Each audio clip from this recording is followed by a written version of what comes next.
Baik teman-teman, saya akan menjelaskan bagaimana sih pemerintah menetapkan kebijakan harga. Lalu bagaimana mengenai tentang harga atap atau selling price yang ditetapkan oleh pemerintah.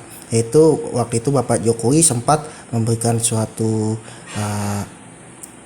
keputusan bahwa menetapkan harga untuk PCR dan jenis state COVID itu, misalnya PCR maksimal tuh 900.000. Nah, ini saya akan menjelaskan. Yang pertama, untuk grafik yang pertama ini saya akan menjelaskan. Di situ kan ada dua harga itu, P1 dan P2.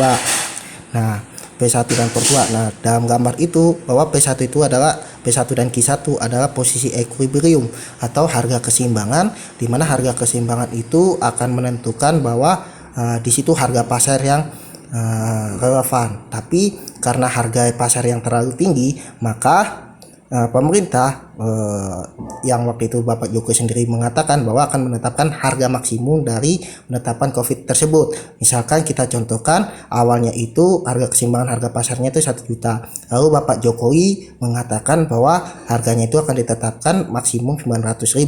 Maka P1 yang dari keseimbangan tersebut akan turun ke P2 atau ke Q2. Nah, hal ini akan menyebabkan demand for testnya itu akan meningkat karena harga yang menurun. Nah, disitulah alasan-alasan mengapa pemerintah menetapkan harga tersebut agar setiap masyarakat bisa melakukan tes.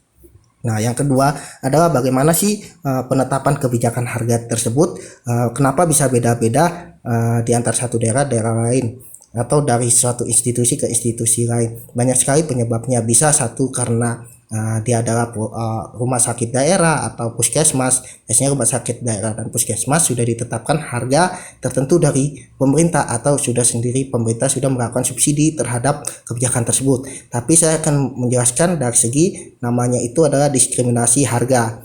Nah, dalam biasanya kalau kita ketahui dalam waktu mata kuliah ekonomi umum, maka akan namanya adanya monopoli. Dan monopoli itu ada 3, yaitu monopoli pertama, monopoli kedua, dan yang akan jelas ini adalah monopoli ketiga, atau yang namanya diskriminasi harga. Dalam diskriminasi harga ini akan dijelaskan bahwa harga itu berbeda antara satu tempat dengan tempat lain. Bisa kita contohkan secara formalnya adalah misalkan kita membeli aqua di warung dengan aqua kita beli di Grand Indonesia, maka harganya itu akan berbeda karena tergantung terhadap daya beli, pas itu daya beli konsumen, pas itu juga melihat pasar atau market targetnya itu di mana. Nah, di sini saya akan melihat bahwa misalkan di rumah sakit karena di situ adalah salah satu institusi yang dimana menangani COVID, dan setiap orang pasti kalau pengen ke rumah sakit harus punya uang dong. Nah, maka dia akan menetapkan harga lebih tinggi, tapi tidak lebih tinggi daripada dari price yang sudah ditentukan oleh pemerintah.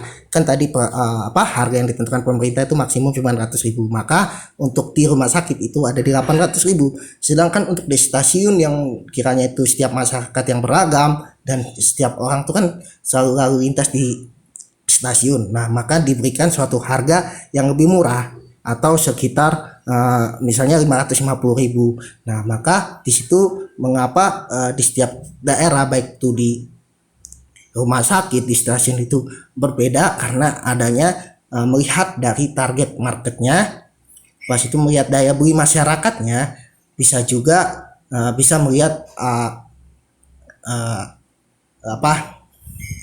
lingkungannya. Artinya kalau dia di lingkungannya itu orang-orang borjuis atau orang-orang kaya, maka diberikan harga yang tinggi. Sedangkan untuk orang-orang yang kemampuannya rendah, maka diberikan harga yang lebih rendah. Seperti itu pendapat saya. Terima kasih.